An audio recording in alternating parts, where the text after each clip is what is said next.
everybody, my name is Ann Théato and welcome to the Psychic Matters podcast, episode number 17. Nature is the visible face of spirit, yet we often walk this earth half asleep, totally disconnected from nature and all the medicinal benefits it may bring us. Shamanic practitioner, healer and Druid Thomas Marty is on the show to generously share his incredible knowledge of the land, our ancestry wherever you are in the world, and the importance of working in harmony with the natural world. Thomas specialises in a spiritual practice known as Ogam Tree Healing, working with the spirits of the trees and channeling their energy in order to facilitate self-healing and healing for others. As a shamanic practitioner, Thomas teaches that trauma can energetically imprint upon the body and express itself in physical manifestation, leading to illness. By using the shamanic techniques of power loss, soul loss and spirit release work, it is possible to gain a spiritual toolkit that will serve you for the rest of your life. Grab a coffee or a glass of water. This episode is incredibly empowering, and you will never again walk on this earth without being mindful that everything is alive with spirit. I'm in the Psychic Matters studio today with Thomas Marty, shamanic practitioner and Druid. Tom, welcome to Psychic Matters. Hello. How are you? You all right? Yeah, I'm really good. Thank you. I've got Lovely. a glass of water. Yeah, great. It's good. I've just been out for a walk, so yeah, I feel really wonderful. How are you? I'm great. I got up this morning and I had to polish off the last 30 wands that I'm making, so I had to give them the final lick of polish. Wow. So Wands. wands, yes. That's Indeed. incredibly interesting. I want to ask you about your work making wands as well. Where would you like to start, Tom, with all the work that you do? I think it all started sitting in the front room, aged around 51, thinking, where am I going in my life? What am I doing? I am a Reiki master, Reiki Karuna master. I've done the Federation of Spiritual Healing course. I've done so many different courses in healing. I've sat in circles. I've done all those things, and there was something still missing. What was missing in my life? Now I'm there. I'm married, 3 lovely children. Work's going fine. What's still missing? And this has always been the thing in my life, and it's to do with spirit. What is the communication? Why isn't it working? Or is it working? And there's times it does work, and that's brilliant. But there's an emptiness. What is the emptiness? How can I fill that? So I sat there and I thought, well, what's next, Thomas? And a little voice said, shamanic healing. And I went, well, that's interesting, because I sat on in a circle probably 2 years before, where this very scary lady came, decked in silver bracelets, big, enormous blonde hair, and sort of just silver everywhere. And she was lovely. She was big. She was full of energy, and just talked about shamanism. And I thought, oh, that sounds a bit scary. It's flying all over the universe, and just, can you come back, or the spirit world and that. But this thought came into my head. I said, okay, well, let's have a look at it. YouTube, Shamanic Healing, a couple of sites came up, and then one saying the Sacred Trust in Dorset. And it rang a bell. There was an affinity straight away. Read the website, and I thought, yeah, this is it. This is the place for me to go to train. So I looked them up, and you do an introductory course to check whether you can journey. Journey is a way of working or navigating the spirit world in a shamanic way or world. They have the upper world, the lower world, the middle world. The middle world is spirit enveloping or interacting with physical reality. The upper world, you're working with spirits that tend to come through in human form, all wise, all loving, all compassionate, and they will be the teachers in many ways. The lower world, you're working more with the power animals that are going to come through in, as they say, in animal form, and work you with protection, help you with your healing, aspects of your healing work. So we did that course. And again, I found, wow, yeah, this works. This is brilliant. This is so exciting. And it's something that I'd not had in any of the other projects or courses that I'd been involved in. This was, I'm seeing this, I'm feeling this. This is real to me. So I did a couple of courses, weekend courses with the Sacred Trust up in London. And then I applied for the 3-year Shamanic Practitioner training. I was accepted and then started 3 years of training. On the very first component, you go there, you dig a grave. You also do a number of other rituals and rites, which we won't talk about. But the grave was fantastic, because you dig a grave, and I'm quite a big guy, so mine was 5 foot deep, 3 foot, 4 foot wide, and you cover it with a small little hole for breath. And we spent the night in there, and you commune with Mother Earth, with the goddess. Wow. You talk of your life as much as you can remember. Good, the bad, the ugly, what comes up. And you're honest. What a beautiful opportunity to speak from the deepest part of you, to get anything you want to get out. You can sing, you can move as much as you can, and everybody would get a different experience. So I can only really speak about my experience, where I saw a wolf at different stages throughout the evening or the night.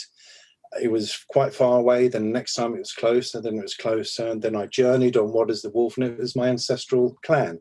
So my clan of ancestors is the wolf, or the wolf clan. And from that, sort of, you take that into other, you learn about what is illness, where does illness come from, and in the physical world. And it starts, as we know, in spirit, and it sort of comes and manifests into the physical. Now, when it's in spirit, sort of, or at that side of ourselves, if you like, it's when when we're working with spirit, we are powerful. We are full of spirit. We are full of power. And again, with your allies, you can have as many allies as you wish, or that wish to work with you. They can be gods and goddesses. They can be the power animals. They can be expressly for extraction work, when you're pulling energy that shouldn't be in the body, or there's no need to be in the body anymore. You're pulling that out. For soul retrieval, and that's with trauma work. We all have trauma, from stubbing your toe in the morning or in the middle of the night, through to major life issues, breakups, accidents, illnesses. And with the soul retrieval, we would go out into spirit to find those parts of the soul essence that wish to come back at this moment in time to work with your client. We bring them back. They bring back energies with them, or gifts. We find out what they are. We also find the reasons why they left as well. Now, spirit tends to speak in metaphor or in symbols. So sometimes the information we get and again, it's all done for the client's point of view. It's not me and my journey. I am just doing the journey for the client. So all the messages, everything comes back as a package for the client to read, to understand. We don't interpret it, because that can water it down. That can make it sort of inconsequential, in the sense that sort of how they interpret it. It's very easy to say, oh, I don't get it. I don't want to know what it is, and put it in drawers. Whereas if you look at the work, and as you know, with psychic work, give it time, things come out to the conscious level. We look at psychopumping or depossession. Most people, I'm afraid to say, are carrying, I will call them energy, but entities, if you want to call them entities, shades, all sorts of things. And again, we go in and work either face-to-face, or I've done a lot of this work distant, as in the distant healing, and remembering that everything is energy, everything is vibration. And when you break it down on that level, and you're working with spirit, you're working with the allies who are very powerful, and the idea is that we work as a team. I'm the physical side of it.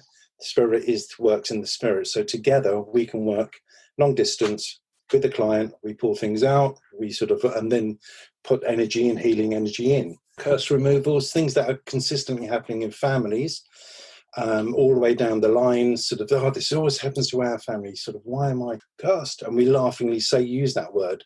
But cursing, especially in today's world as well, is making a comeback. It's those negative thoughts. It's that, no, that guy there, well, he's a complete nutter. And you direct their bows and arrows, their spears. You walk down a busy high street, especially if you're in London, and the amount of people, all those negative thoughts, all that negativity that's flying around, and we don't do enough protection? If we are protecting ourselves, and again, shamanically, we're consistently bringing in allies, different allies for different things, but your main 24/7 protection ally, you wear them like a coat, you're walking down, nothing can touch you.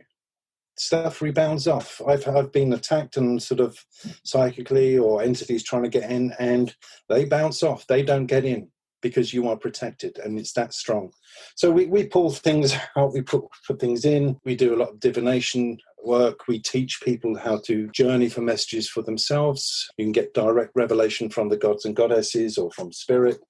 And then you get lots of, I use the word spin-offs, it's not spin-offs as such, but a lot of women shamanic practitioners will do a lot of work, especially with the feminine, the divine feminine.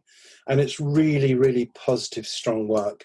And we're slowly now starting getting some shamanic men doing work for male groups. And it's all because we've lost our links in this modern world with all this, with our divinity, with the divine inside, with the sacred spiritual. Religions across the world are sort of are imploding because for years they've got caught up in their own power games in many ways, and it's not about the people anymore. It's about institutions, it's about money, it's about power. We as individuals owe it to ourselves because we create the world around us. So instead of blaming other people, take responsibility, and anyone and everyone can do this. Wow, that's a lot. That's fascinating, because some of the things that you talk about are very different opinions to my own and very different ways that I look at the world. So I'm fascinated to have this conversation with you just to see how we both look at, both being spiritual beings and light workers working in very different ways.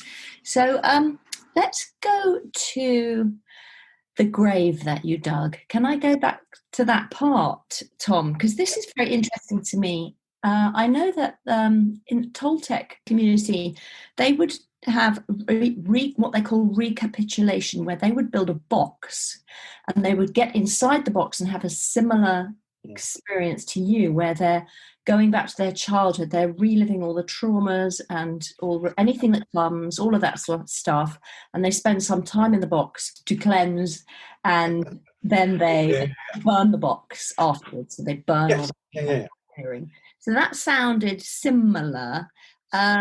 So what we also do around that time, I think the bit I didn't say was that we also work with the ego of the aspiring shaman. So we do that in a certain ritual that takes place where you create something which is full of maybe the negative side of yourself, the ego, the things that sort of you would like to get rid of. It is a sort of a way of cleansing. You create that, and then there's a whole ritual which I can't say about, because it's a piece of work, and it's a secret piece of work to do with the sacred trust. But with that, you are confronting your ego, you are getting rid of your ego, and it's all done in a very safe way, but it's a very, very powerful way.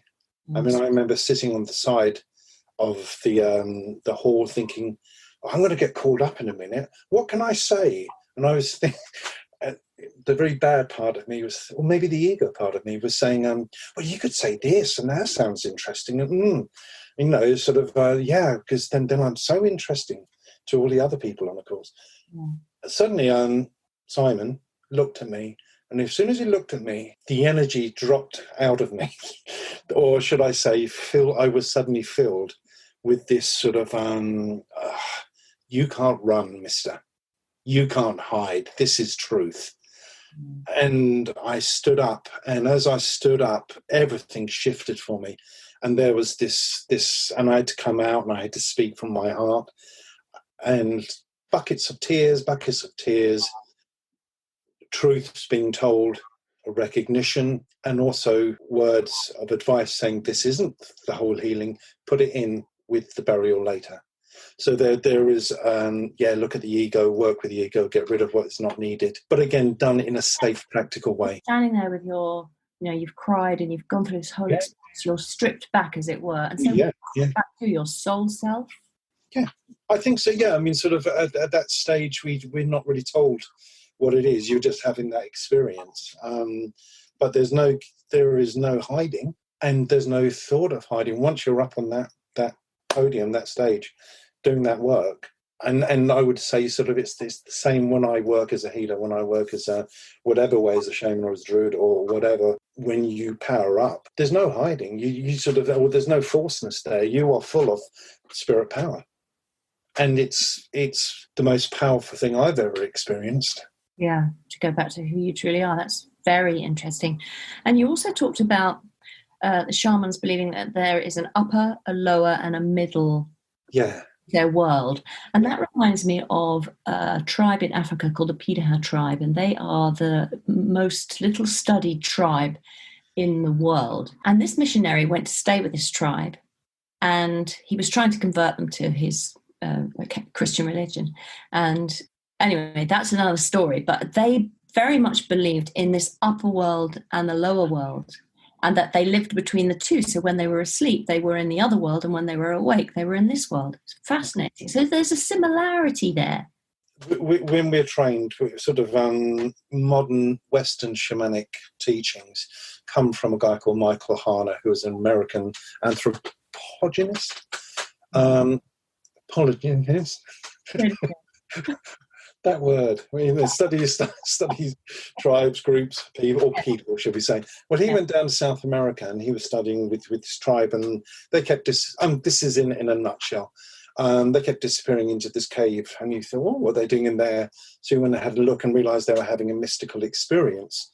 And I can't remember now, and I don't want to get it wrong. I think the first few times they were doing it, they were taking like ayahuasca, that type of IV drink, to help them transcend or move into that space. But he quickly realised that drumming, you could reach the same state. It's not a trance, but it's altering the brain waves. Yes. So 4 to 7 beats a second, bang, bang, bang, bang, bang, bang, bang. And once you've learnt how to move into what we call our world, we call ordinary reality. Yeah. Spirit world is non-ordinary reality, and then you go to the upper world and the lower world, or you can do middle world journeys. Michael Harner. Yeah. So and he developed this sort of the drumming technique. My teacher learned with him back in the 70s or 80s or what it was, brought it back over here, and again, as with all teaching, it develops. But basically the 4 tenets are the same. You work with the drum. Once you learn that you can journey upper world, lower world, middle world journey, you're meeting with the spirits of these worlds. It's up to you what you do with that. So if you go for the proper training, in the sense with the shamanic schools, they would teach you how to heal using, the things that I just said: extraction, soul retrieval, psychopomp, depossession, curse removal, taboos. But also how to work in divination in different ways, and whatever else, ancestral work, feminine work or masculine work. And that's the joy of it. It is evolving.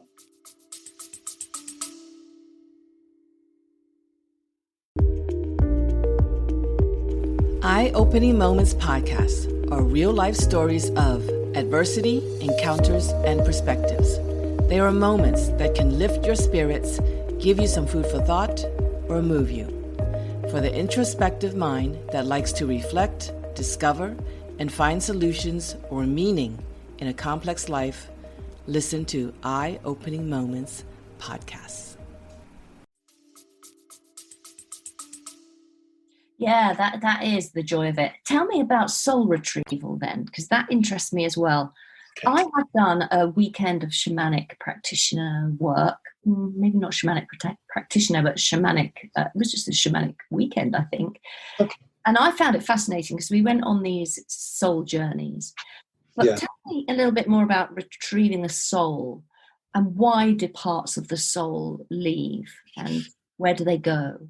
Okay, so I've done this now, God knows how many times, a million times. The premise is the same. I do a diagnostic journey for the client. One of the things that comes up now and again is soul retrieval. They are powerless. They need to reclaim some of their energy. So my intention is to journey into the upper world, lower world, or into spirit, to find the soul part for a client's name that wishes to come back and work with them at this moment in time. Now, if the person suffered trauma, as I said before, it could be as little as stubbing your toe, something major happening in your life, a little part of your soul essence, to it's almost like a safety factor, will fly off. Because if we keep hold of all the energy and it's all trauma, it can all be too much. If you look at the animal world, you see when an animal is attacked by another animal, they'll give up. Bang. Yes. Now, a lot of them bits will fly off and they'll run away and they will be saved. Hooray, they live. And then what they do is they lie on their back, if you watch them, the big cats and things like that, and rub. And that brings a lot of their soul part, they're getting back into the physical world. So maybe that's something we should do after we've suffered trauma, not lie on the floor and rub, but it's that sort of physical contact. Go and get a massage, rub your back, get back into the physical world, because if you're living in the emotional, mental world, all the trauma that you were then creating or acknowledging will manifest.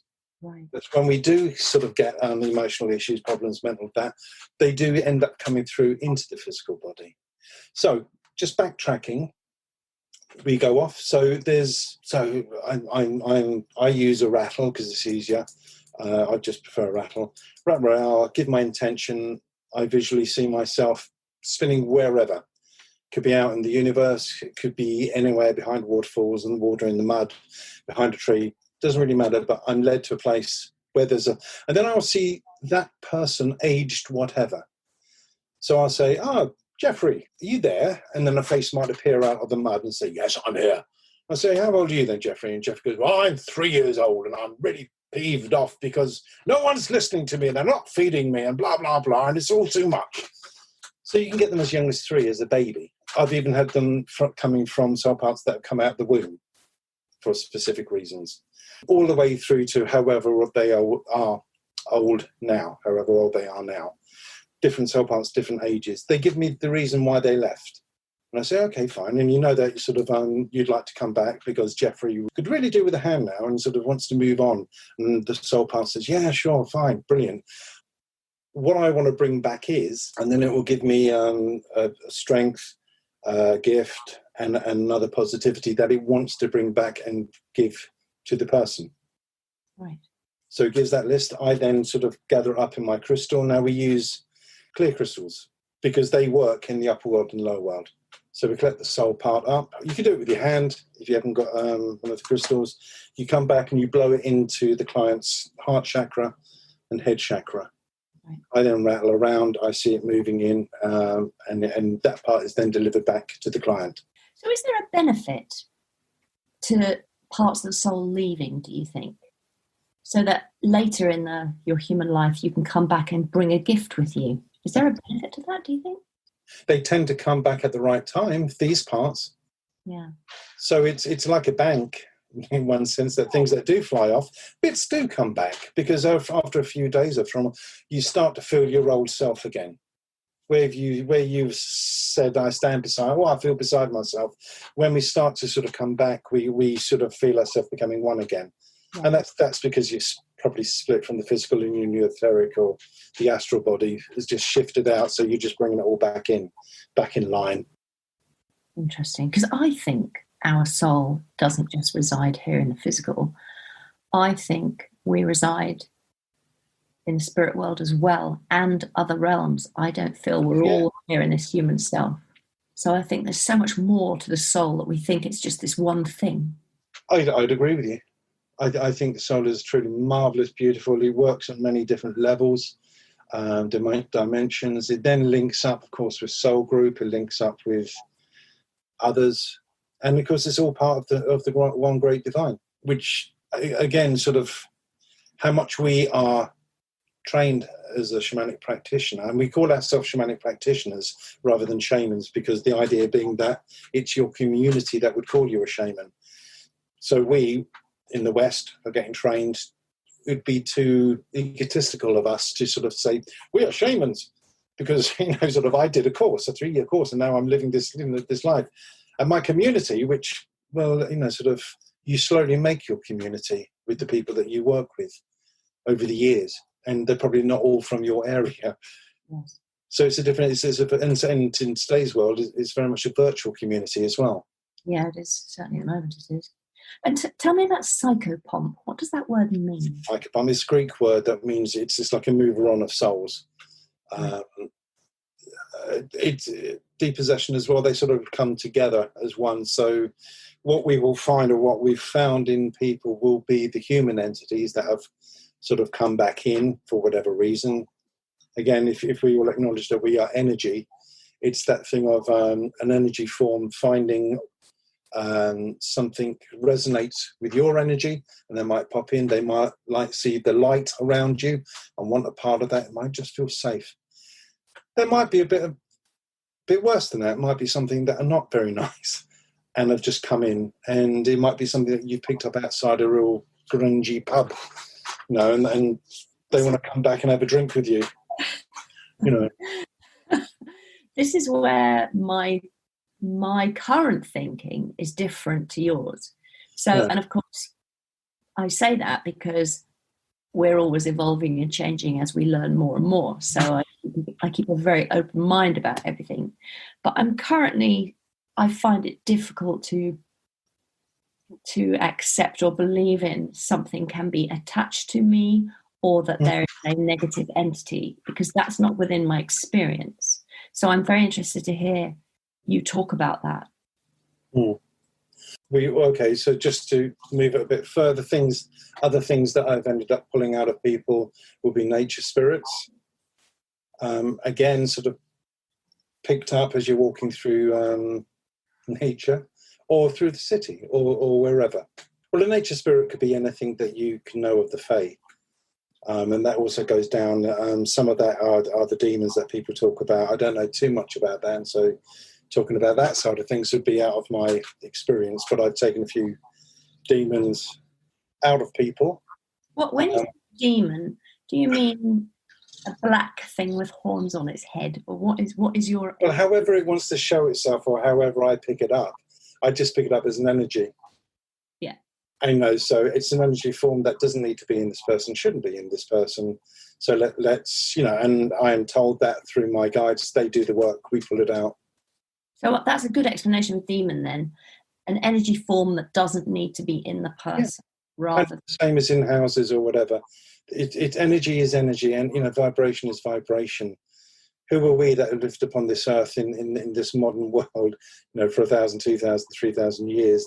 The Earth's history goes back, you know, 40,000, 400,000, where people have lived on things have happened on this land, either natural or man-made. So energy is energy, and if you disturb stuff, it can bring that energy up. Fascinating. Because I was thinking this morning, when I moved into this house, which is a rented house in Suffolk, something had happened. I could just sense it in the kitchen by the washing machine.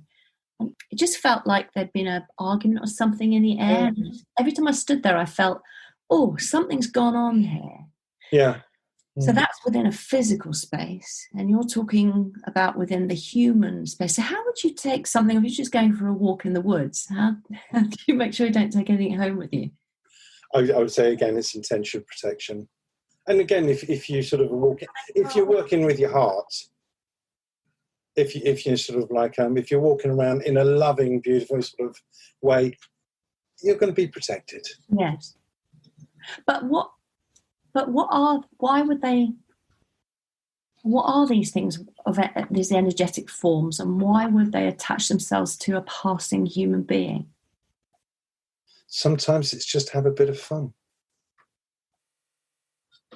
You know, we can come up with all the nefarious reasons that we like, but sometimes from the human point of view, we also say, there's aliens out there looking at us. Well, there's aliens in us sometimes as well, because they come interdimensional. And so what better way to look at somebody than from the inside to experience what's going on? Well, I can understand that from my work, Tom, because when I'm doing trance mediumship or channeling from the spirit world, then you're inviting spirit people in, and you're literally blending with their spirit and asking them to put their face over your face, their hands over your hands, and then you're literally using your eyes to look out at the world. So I understand that aspect from my experience. But I'm finding it hard to look at it isn't it weird? Why is it so challenging for me? I don't know. I mean, it's that thing of I sat there with people, and how we would sort of say, well, you know, I've been told that there's psychopomp or depossession work to do. So you can be drawn to parts of the body, but you might also say, where does it hurt in your body? Where is there a niche, a scratch, or something that isn't quite working? And you would take that as a starting point to bring whatever is in there out. Demon is an energy form that is unwanted within the physical space, rather like an that is unwanted within a house space or an environmental space. So I understand that. Well, we've built these houses on land. We don't know the history of the land. Yes. Sort of nature spirits or just spirits in general sort of inhabit everything. Everything is alive with spirit. That's how we see it. Hence, that you can communicate with them and ask them to move on or move them on. We know in shamanism or shamanic training practitioner, we don't see anything as evil, nasty, horrible. Sort of they must be damned. Very much like the church does. Damn them to the seventh pit of hell or whatever. That's bad. That's nasty. Just move it on to where it should be. Talk with it. Find out why it's there. And what sort of conversations do you have? Well, with the nature spirits, they can be hysterically funny because they'll you can be sitting there talking to this comes across as a human entity who's had a very hard life and died in terrible, tragic circumstances back 100, 200 years ago or just 10 days ago, whatever. And then you say, right, it's time to move on now. So let's. Are you ready to move on? And it goes, and then it just, and again, this is through the client speaking. Because you're asking the client to take just move to the side and let the entity speak through them. And there's a way that the nature spirits sort of tend to laugh, or there's a look that suddenly comes over the person's face and you think, this isn't who they say they are. And the nature spirits will have fun at your expense. And you can be there, if you wanted to, you could be there for hours negotiating, talking about why it should move on and why it's the good for everybody and the universal law of sovereignty and blah, blah, blah. And then sometimes you just go, actually, we haven't got the time for this. So I'll just bring in one of my big allies, nature allies, who just comes in and says, and I just say, look who's behind me. Do you want to move or, move with this fella and understand the rules, universal law of sovereignty? And it's done, it's completed. And sometimes the ally will take them straight away or the entity will agree to be moved. And what is the universal law of sovereignty? Well, the universal law of sovereignty is that you cannot interfere, move into the energy or take over the energy or try to get into the person's energy field. So consciously, knowingly sort of move into it would be wrong. So sometimes you come across quite tragic cases where babies or older people or whatever have just gone in because they've loved the energy. They've felt the love of the person. Your clients who come to you, Tom, what results are they experiencing? What are they saying after a session with you? Most of them sort of would come back afterwards and say, well, I've never slept like that before. That's the first time I've been at peace, and that's carried on through into the next day and into the next week. Physical ailments that they've been suffering from for a number of years sometimes are completely cleared, or sort of we might go back and have a second session if it's not quite gone to finish the work off. Generally a lighter, because you're cleansing you're cleansing their energy form, so it tends to be a lighter, feeling better. And if it's a specific ailment, illness or whatever, if it's 100%, it's 100% positive result. Sometimes you might need to go back a couple of times with someone to shift it along. Sometimes, you get a good 75% of it working. There might be so much there after a lifetime of living in a certain way, you're not going to get 100% sort of miracle cure. Yeah, of course. So you're an energy practitioner. Would you describe yourself as that? Yeah. It fascinates me because I just think there's so much I don't know. So how come I don't know that there are nature spirits and spirits? How come I've never really considered it more fully myself? I know about the fairy world, the spirits, but I don't know enough about it. I want to sort of come back into the Ogam Tree Healing, because again, that's working with the spirits of the trees. So Ogam Tree Healing, Ogam is a word which sort of is really the ancient Irish alphabet. The god Ogam, who was god of writing, all to do with the Dagda and the Tuatha De Danann. And in my Druid work, we We look at the Ogam trees. There's 25, 26 trees, and each tree has a symbol, and it's the symbol of this alphabet. And there's 5 groups, 4 groups that are made up of the alphabet, and 5 trees in each group. Each tree represents a letter.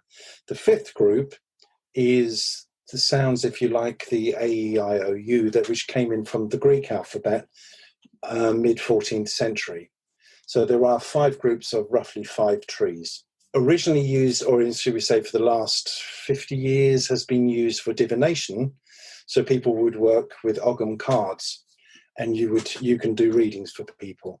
For example, let me just pull out silver birch. So silver birch belongs to the letter B in the Ogam alphabet. It's associated with the birch tree. Symbol represents new beginning, change, purity, rebirth. So I was sitting underneath my oak tree in my local reserve, bird reserve, or the sanctuary as I call it. So I was sitting under there, chatting away with the spirit of the oak, who just turned around to me and said, right, now your work is to explore scientifically and medically each one of these trees. What is it used for in science, in medicine? Which means if it has that energy within its makeup, can we channel that energy for healing work? So really on that session, I spent 1.5 years sort of on the computer, YouTubing, reading books on all the 25 trees and coming up with a great big list for each tree. So for example, with the silver birch, as well as cleansing, depression, diet, foundation, vitality, helps and diets, new beginnings. So if you've got a new project, go and sit and channel the silver birch symbol. Protects mothers and their young. It also then is good for cholesterol levels, detoxing the body. It's good for high blood pressure, respiratory diseases, digestion, cystitis, kidney and bladder, and a host of other things that have all can be taken from that tree, if you like, in the physical world. So you can use it. You can go and sit under the silver birch and just sit in this energy. If you can tune into the spirit. So I'm running these workshops where it's called the Beginner's Book of Ogam Healing, where we learn the 25 symbols. We create a grove in our spiritual world, if you like, in the astral, where you will go and meet all of these trees. You'll meet the guardian of the grove. You'll meet the gods and goddesses of each tree. And we will learn to self-heal and heal others. This just fascinates me. I just think it's so beautiful. Yeah. And the book that you've written is called, say it again, Tom. For Beginner's Book of Ogam Tree Healing. It's currently with the editors at the moment, so I'm just waiting for that to come back. And when are you doing these workshops? Well, I'm starting one in September. I'm doing a free taster course on the Thursday the 17th of September. So if anyone's interested, please contact me via my shamanic website, which is www.martyshamanichealing.com. And that's Marty, shamanichealing.com. And if you send me an email through that, I can then sort of put you on the list. Then the week after, from the 24th through to the first week of December, there's 5 weeks, then a week off for half term, and then another 5 weeks. Costing, I think, between 250, I think it is, if you pay up front, or 275. And it'll be held on Zoom Thursday nights between 7 and 9, 2 hours each session. It's fascinating, and this is unique work to you. Yeah. Is that right? Now, from what I've tried to find out if anyone else does Ogam Healing, I think people are aware of you can do certain things with it. I've not come across that many, or if any, websites where people do what I do. So I'm saying that I will attune you, very much like in Reiki where you attune yourself to the symbols. What I'm saying is that you can attune yourself. So yes, I'm saying come and read the book or come on a workshop, but basically this is stuff you can do yourself. So in the long term, it should save you money rather than doing hundreds and thousands of courses. Although saying that, I'm about to start teaching my advanced course, which is like the second level of it, where we're looking at chakras, we're looking at working with the Fae, we're looking at the elements, bringing the elements into play, because the elements are incredibly rich source of healing. and information and whatever. So it's really sort of hopefully opening the whole thing up and saying, look, let's come and have some fun. And I think with all our work, Annie, I've got to say the most important thing is we don't do it. Well, we do it because we're serious and we want to heal the world and blah, blah, blah. But it's also fun. Yes. As I said about being powerful, there's no other feeling, not even after a breakfast of sausages and eggs or whatever.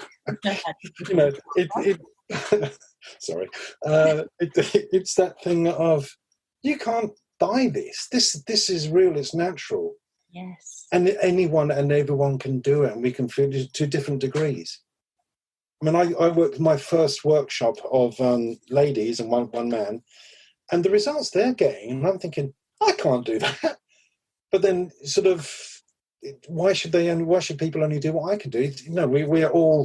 We all have gifts in different ways, and people will find different ways of opening up. Artistic skills that people have already got are being completely expanded. Yeah. And talking of artistic skills, Tom, you make these beautiful wands. Talk a little about your work making wands. Well, again, it comes from working with the trees. There I am walking out, and again with the Druid work. Druid work is absolutely fantastic. You learn to breathe with the land. You become one with nature. You learn to bring sort of the higher mental down to work with the feminine, making magic, making life real. It brings you alive, as well say. So walking through the woods, hey ho, you just keep coming across branches. You keep coming across sort of twigs and things like that. And part of the Druid training is you do look at wands at a certain point when you're actually on the Druid part of it, of course. And I thought, lockdown, sitting at home. Yes, I'm working. My day job is sort of I'm head of welfare, well-being in an international arts college in Cambridge. But I'm got a lot of time at home, even though I'm going in there to work. And I started to thinking, I can make a wand or two. Yes. I've made 200 since March.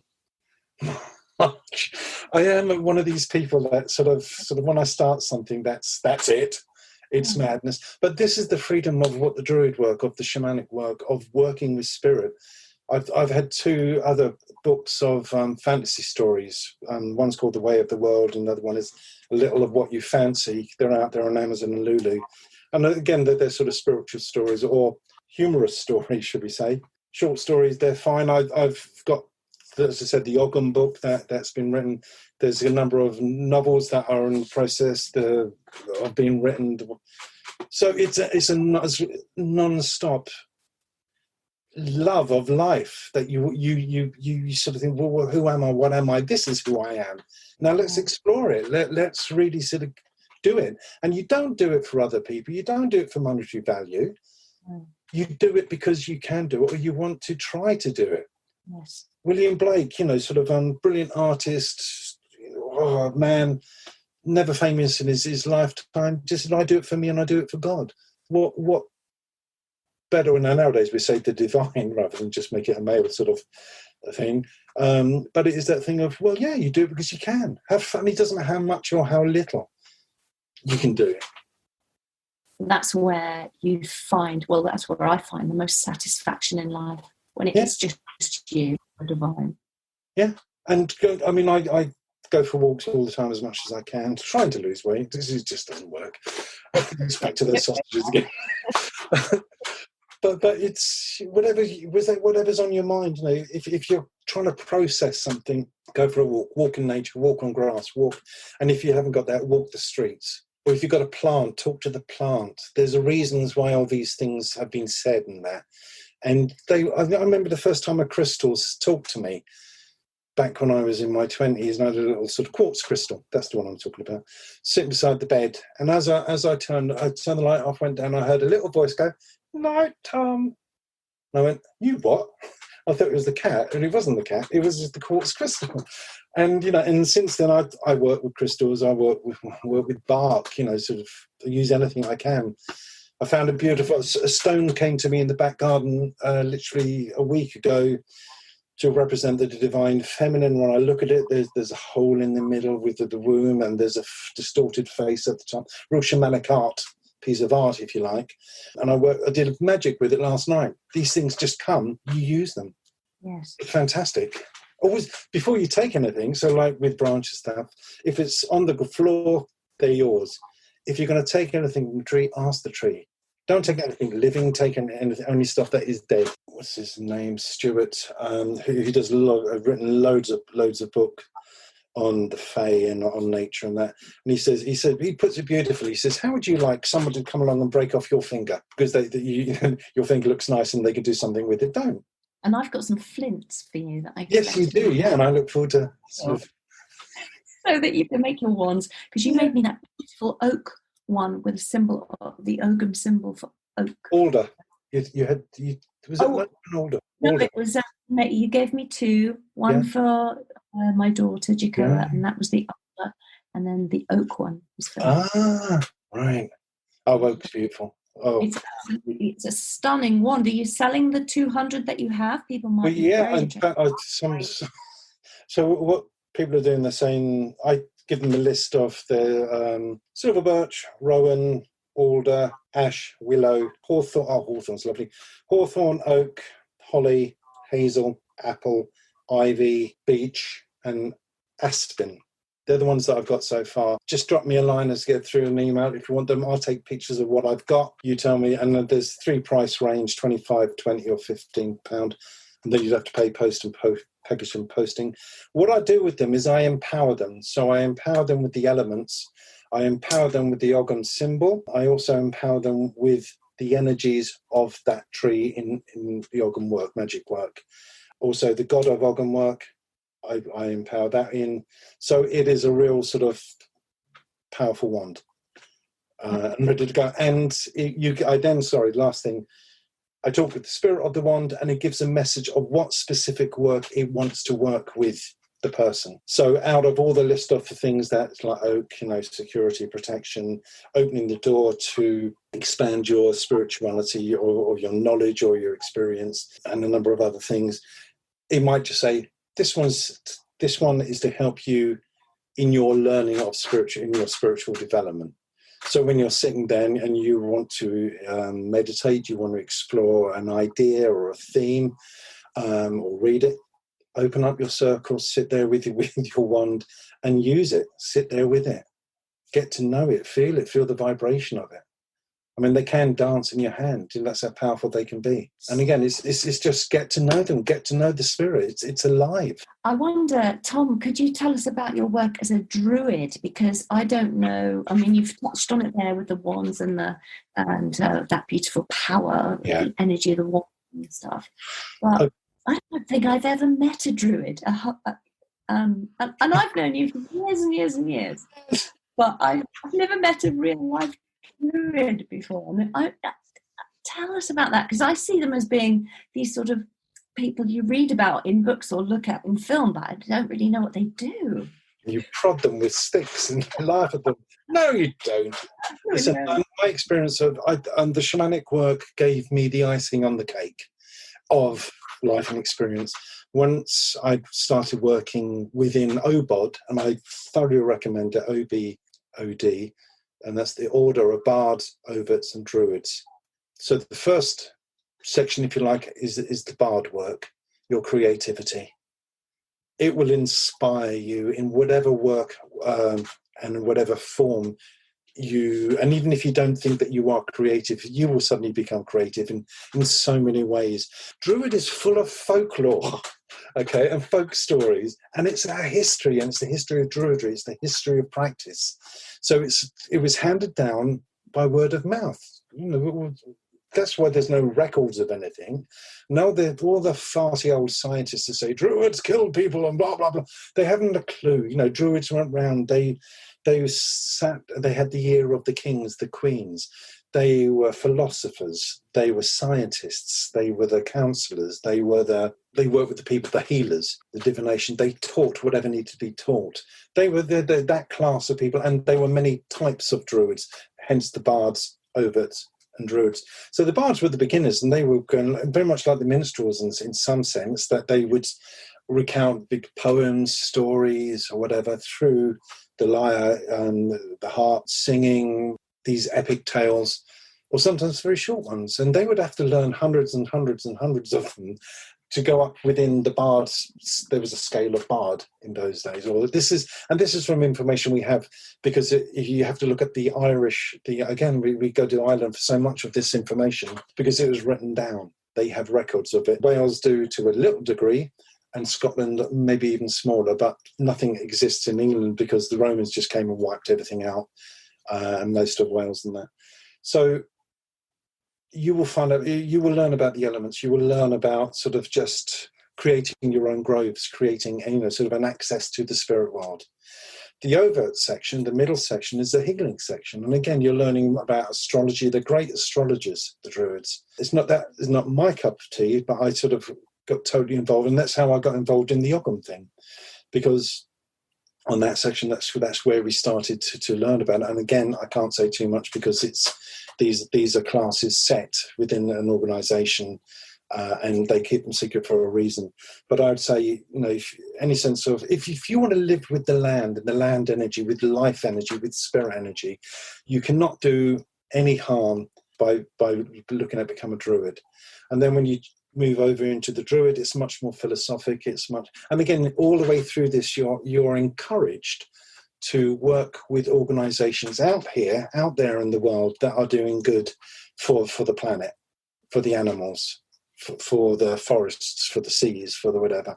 It really is working with nature. It's working sort of hand in hand and acknowledging that if we want to be around for another 100, 200 years, let alone thousands, we've got to start doing something about sort of cleaning our act up. And it starts with the self, work with the self, cleanse yourself, and there's the old bubble or ripple technique. It will go out, and encourage people to go on marches and whatever, or sign whatever those things are that against whatever is going on in the world. Yeah. So Druidry. So how did I? So I joined OBOD. I then found in Meetup, which was, I said, Druid organisations in Cambridge, and suddenly there was one there. My good friend Will. And whilst there's a number of people that are part of that group, so I just joined the meet. We started to meet officially last year. And again, there was just a small number of us that met on this field beside the River Cam, underside these willow trees that had mistletoe. Mistletoe, again, is all heal. It's a beautiful plant, beautiful energies. The willow tree is fantastic. In this almost grove. And we every 6 weeks we commune with nature, commune with the earth, commune with each other, with the spirit of love and the spirit of life. And there is a ritual, which we tend to use the OBOD version of it. And then we add things that we want to bring into it. And we come from all walks of life, all if you like, different types of backgrounds, different types of people. And for that hour and a half or 2 hours that we're together, I can honestly say it's one of the most enjoyable times, because you're with like-minded people. You're bringing this energy in, and it's fun. We're back to that word fun again. It's joyous. Joyous. Oh yeah. Gosh, it's beautiful. And men and women. Men and women, absolutely. Anything in between is welcome. Yeah. There's no one that would not be welcome. When OBOD, O-B-O-D, can you just spell or say again that third? Order of Bards, Ovates, O-V-A-T-E-S. That's it, Ovates and Druids. Again, I think, is it a French word, a Greek word? I'm not sure. It's all part of the Celtic thing that came from the East. I think it all started originally around Turkey or whatever and spread west through France into Britain. Stones, again, my God, well, the Druids in the stone circles, yes, go there. Explore them. They're full of power. They're just so exciting.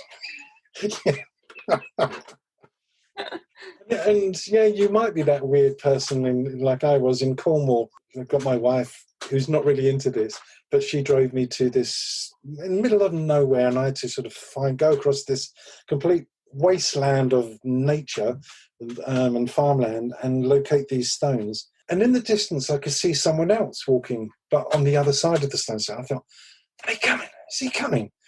And then I couldn't see him for a bit. And we both arrived at the stones at the same time. And it was one of those, you can travel or, sort of from wherever come to this place that no one ever goes to and meet someone at the same time. So we skirted round, ignored each other for a bit, and then you had to. We had to say, hi, my name's Thomas, and my name's George. Where you come from? He came from Cambridge. I come from Cambridge.